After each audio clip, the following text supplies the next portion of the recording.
تھی ان لوگوں کو لیے ہوئے پہاڑ جیسی موجوں میں. تو یہ قرآن کہہ رہا ہے کہ پہاڑ جیسی اونچی اونچی موجیں آ رہی.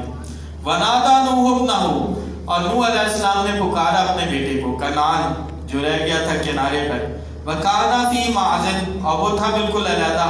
یا بنی ارکب معنا، انہوں نے کہا میرے بیٹے سوار ہو جاؤ ہمارے ساتھ. وَلَا تَكُن مَعَ الْكَافِرِينَ، اور نہ رہو کافروں کے ساتھ. تو اس میں گویا آخری موقع تھا کہ ایمان لے آؤ، اہل ایمان کے ساتھ کشتی میں سوار ہو جاؤ، کافروں کے ساتھ نہ رہو. اس پر بیٹے نے جواب دیا، قَالَ سَآوِي إِلَى جَبَلٍ، اس نے کہا میں پناہ لے لوں گا کسی پہاڑ کی. يَعْصِمُنِي مِنَ الْمَاءِ، اور وہ پہاڑ مجھے بچا لے گا اس سے، یعنی طوفان سے، پانی سے. قَالَ لَا عَاصِمَ الْيَوْمَ مِنْ أَمْرِ اللَّهِ، نوح علیہ السلام نے کہا کہ آج کوئی بچانے والا نہیں ہے اللہ کے حکم سے، اللہ کے عذاب سے. إِلَّا مَنْ رَحِمَ، مگر جس پر وہ اللہ ہی رحم فرمائے. وَحَالَ بَيْنَهُمَا الْمَوْجُ، ابھی بات ہو ہی رہی تھی کہ حائل ہو گئی ان دونوں کے درمیان موج. فَكَانَ مِنَ الْمُغْرَقِينَ، اب وہ ہو گیا ڈوبنے والوں میں سے. تو اس پر اب دیکھیں یہاں پر آتا ہے اختتام طوفان کا ذکر ہے. وَقِيلَ يَا أَرْضُ ابْلَعِي مَاءَكَ، اور حکم دیا گیا کہ اے زمین جذب کر لے اپنا پانی. تو زمین نے پانی جذب کر لیا. وَيَا سَمَاءُ أَقْلِعِي، اللہ نے حکم دیا کہ اے آسمان تھم جاؤ، اس نے پانی برسانا بند کر دیا. وَغِيضَ الْمَاءُ وَقُضِيَ الْأَمْرُ، اور پانی کم ہو گیا اور معاملہ جو ہے وہ چکا دیا گیا.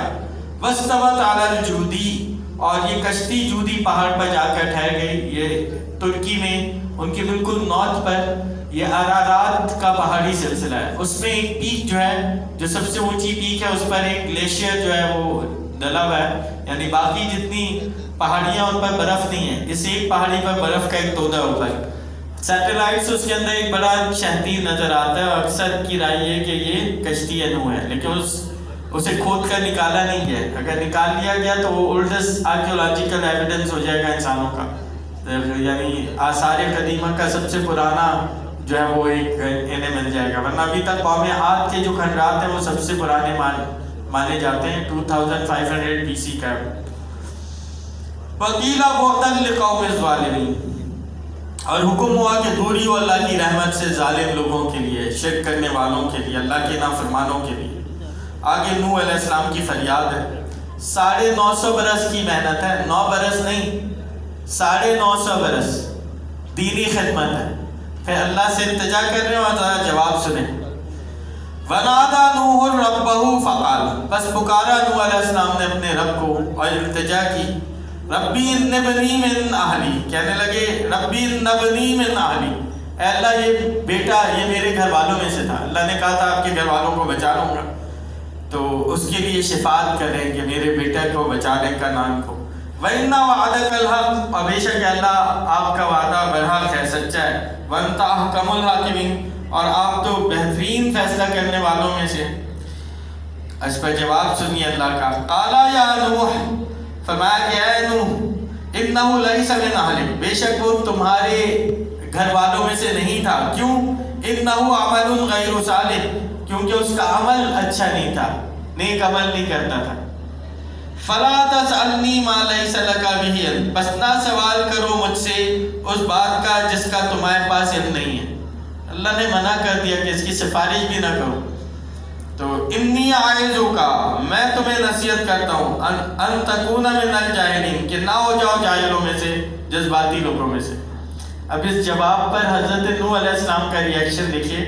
قال رب انی اعوذ بک ان اسألک، کہنے لگے کہ اے میرے رب میں تیری پناہ مانگتا ہوں اس سے کہ ایسا سوال کروں ما لیس لی بہ علم، جس کا میرے پاس کوئی علم نہیں.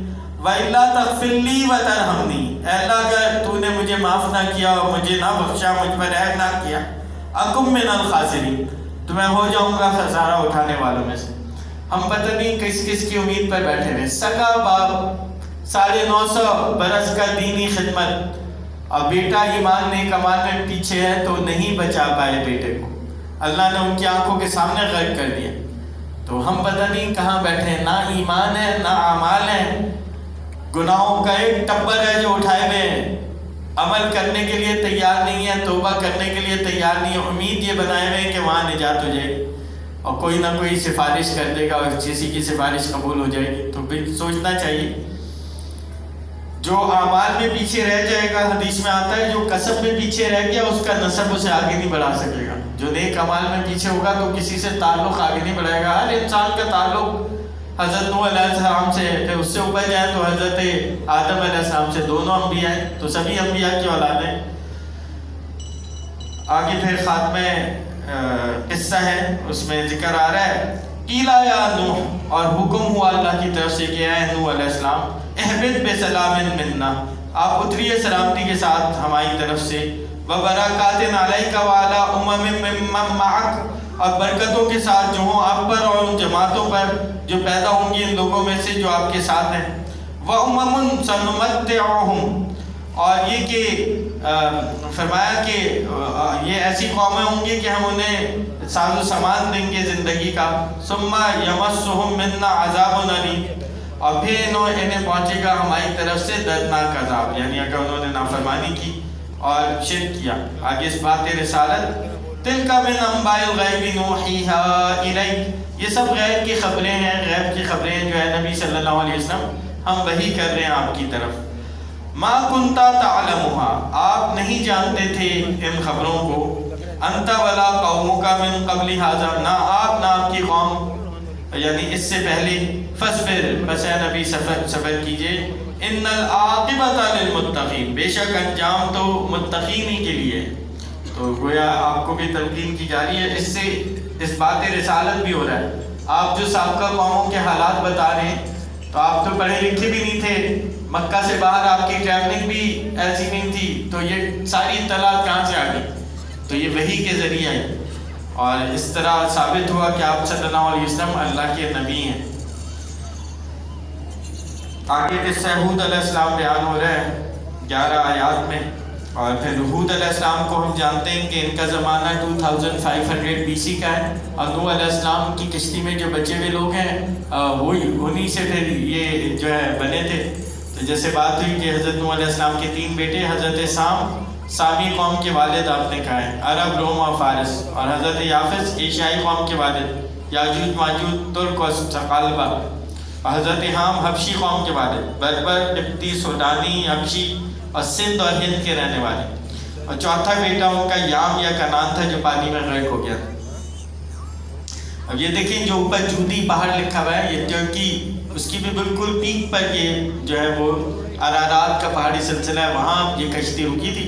اور پھر آل دا وے ڈاؤن یعنی شمال سے جنوب میں آ کر بالکل احقاف کا علاقہ ہے یمن میں، یعنی ریت کے ریگستان ہے، وہاں آ کر یہ لوگ آباد ہو گئے تھے. ایک سورت بھی ہے قرآن میں احقاف، تو یہاں قوم عاد جو ہے وہ آباد ہوئی تھی. آگے بڑھیں. صحیح. تو ان میں پھر جب شرک رفتہ رفتہ آیا تو اللہ تعالیٰ نے حضرت ہود علیہ السلام کو بھیجا، اور یہ جو ہے حضرت ہود بھی حضرت سام کی نسل میں سے تھے جو حضرت نوح علیہ السلام کے بیٹے تھے. اور پھر انہوں نے دعوت و تبلیغ کی لیکن قوم نہیں مانی، تو ان پر 7 دن اور 8 راتیں جسے ٹوسٹر یا ٹورنیڈو کہتے ہیں آندھی چلی، اس میں یہ نافرمان ہلاک کر دیے گئے. حضرت ہود علیہ السلام اور اہل ایمان کو اللہ نے بچا لیا. وَإِلَىٰ عَادٍ أَخَاهُمْ هُودًا، اور قوم عاد کی طرف ہم نے بھیجا ان کے بھائی حضرت ہود علیہ السلام کو. ان کی دعوت کیا تھی؟ قَالَ يَا قَوْمِ اعْبُدُوا اللَّهَ مَا لَكُم مِّنْ إِلَٰهٍ غَيْرُهُ، انہوں نے کہا میری قوم اللہ کی عبادت کرو، نہیں ہے تمہارا کوئی معبود سوائے اسی کے. إِنْ أَنْتُمْ إِلَّا مُفْتَرُونَ، اور تم نہیں ہو مگر افترا کرنے والے. یا قومی لا اسألکم علیہ اجرا، وی لاس تبلیغ، اے میری قوم میں نہیں مانگتا تم سے اس دعوت و تبلیغ پر کوئی اجرت. ان اجریہ الا علی الذی فطرنی، میرا اجر تو ذمہ اس ذات کے جس نے مجھے پیدا کیا. افلا تعقلون، کیا تم عقل سے کام نہیں لیتے؟ آگے توبہ کی تلقین ہے اور توبہ استغفار کی برکات بیان ہو رہی ہیں. وَيَا قَوْمِ اسْتَغْفِرُوا رَبَّكُمْ، اے میری قوم معافی مانگو اپنے رب سے، اپنے شرک سے، اپنی نافرمانیوں سے. ثُمَّ تُوبُوا إِلَيْهِ، پھر رجوع کرو، توبہ کرو اسی کی جناب میں. يُرْسِلِ السَّمَاءَ عَلَيْكُمْ مِدْرَارًا، وہ اللہ بھیج دے گا تم پر آسمان برستا ہوا. يَزِدْكُمْ قُوَّةً إِلَىٰ قُوَّتِكُمْ، اور زیادہ کر دے گا تمہارے لیے طاقت تمہاری موجودہ طاقت سے. تو بارش ہوگی، اناج ہوگا، زیادہ کھائیں گے، زیادہ صحت مند طاقتور ہو جائے گے. گویا یہ تھا اس میں لاجک. ولا تتولوا مجرمین، اور نہ جو ہے وہ منہ موڑو مجرموں کی طرح، یعنی اپنے جرائم پہ اصرار نہ کرو. قوم کی حد درمی ہے. قالوا یا ہود ما جئتنا ببینہ، انہوں نے کہا کہ اے ہود علیہ السلام آپ نہیں لائے ہمارے پاس کوئی معجزہ. وما نحن بتارکی آلہتنا عن قولک، اور ہم نہیں ہیں چھوڑنے والے اپنے بتوں کو، اپنے معبودوں کو آپ کی بات پر. وما نحن لک بمؤمنین، اور نہ ہی ہم تم پر ایمان لانے والے.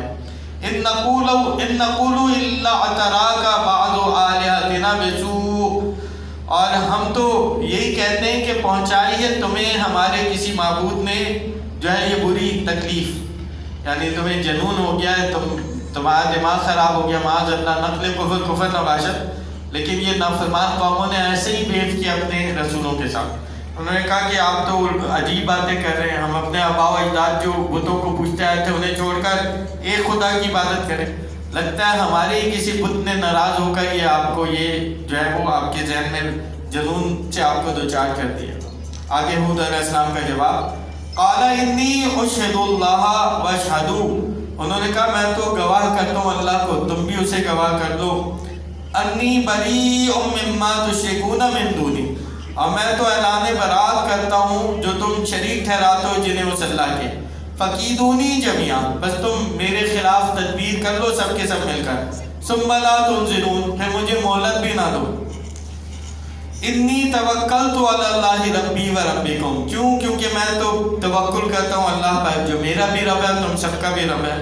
ما من دابۃ الا هو آخذ بناصیتها، اور نہیں ہے کوئی زمین پر چلنے پھرنے والا مگر وہ پکڑے ہوئے اللہ اس کی چوٹی، یعنی اس کا ماتھا جو اس کے ہاتھ میں، یعنی اس کی تقدیر اللہ کے پاس ہی ہے. ان ربی علی صراط مستقیم، بے شک میرا رب تو سیدھے راستے پر ملنے والا ہے، یعنی سیدھے راستے پر جو چلے گا وہ میرے رب تک پہنچ جائے گا. انذار ہود علیہ السلام ہے. فَإِن تَوَلَّوْا، پھر اگر تم نے میری بات نہ مانی اور انحراف کیا، منہ موڑا، فَقَدْ أَبْلَغْتُكُمْ، تو میں تو پہنچا چکا ہوں تم تک، مَا أُرْسِلْتُ بِهِ إِلَيْكُمْ، جو میں دے کر بھیجا گیا تھا تمہاری طرف. وَيَسْتَخْلِفُ رَبِّي قَوْمًا غَيْرَكُمْ، اور تمہارا جانشین بنا دے گا میرا رب ایک اور قوم کو تمہارے سوا. تم نہیں مانو گے تمہیں ہلاک کر دیا جائے گا، تمہاری جگہ کوئی اور قوم آ جائے گی. وَلَا تَضُرُّونَهُ شَيْئًا، اور تم نہیں نقصان پہنچا سکو گے اس اللہ کو کچھ بھی. إِنَّ رَبِّي عَلَىٰ كُلِّ شَيْءٍ حَفِيظٌ، بے شک میرا رب تو ہر شے پر نگران ہے. مومنین کا انجام آ رہا ہے. وَلَمَّا جَاءَ أَمْرُنَا، جب آ گیا ہمارا حکم یعنی عذاب کا حکم، نَجَّيْنَا هُودًا وَالَّذِينَ آمَنُوا مَعَهُ بِرَحْمَةٍ مِنَّا، تو ہم نے نجات دی حضرت ہود علیہ السلام کو، لوگوں کو جو ایمان لائے تھے ان کے ساتھ اپنی رحمت سے. وَنَجَّيْنَاهُم مِّنْ عَذَابٍ غَلِيظٍ، اور ہم نے نجات دے دی انہیں سخت عذاب سے. اسباب عذاب باقی قوم کے لیے کیا تھے؟ وَتِلْكَ عَادٌ، اور یہ اجڑی ہوئی بستیاں، یہ کھنڈرات گویا قوم عاد کی ہیں. ان کے جرائم نمبر 1، جَحَدُوا بِآيَاتِ رَبِّهِمْ، انہوں نے انکار کیا تھا اپنے رب کی آیات کا. نمبر 2، وَعَصَوْا رَسُولَهُ، اور انہوں نے نافرمانی کی تھی اس اللہ کے رسولوں کی. نمبر 3، وَاتَّبَعُوا أَمْرَ كُلِّ جَبَّارٍ عَنِيدٍ، اور انہوں نے پیروی کی تھی ہر جابر سرکش کے حکم کی. ایسے کافرین کا انجام کیا ہوتا ہے؟ وَأُتْبِعُوا فِي هَٰذِهِ الدُّنْيَا لَعْنَةً، تو پیچھے لگا دی گئی ان کے دنیا میں بھی لعنت، یعنی وہ دنیا میں بھی رحمت سے محروم رہیں گے. وَيَوْمَ الْقِيَامَةِ، اور قیامت کے دن بھی. أَلَا إِنَّ عَادًا كَفَرُوا رَبَّهُمْ، خوب سن لو کہ بے شک قوم عاد نے کفر کیا اپنے رب کا. أَلَا بُعْدًا لِعَادٍ قَوْمِ هُودٍ، خوب سن لو کہ دور کر دیے گئے قوم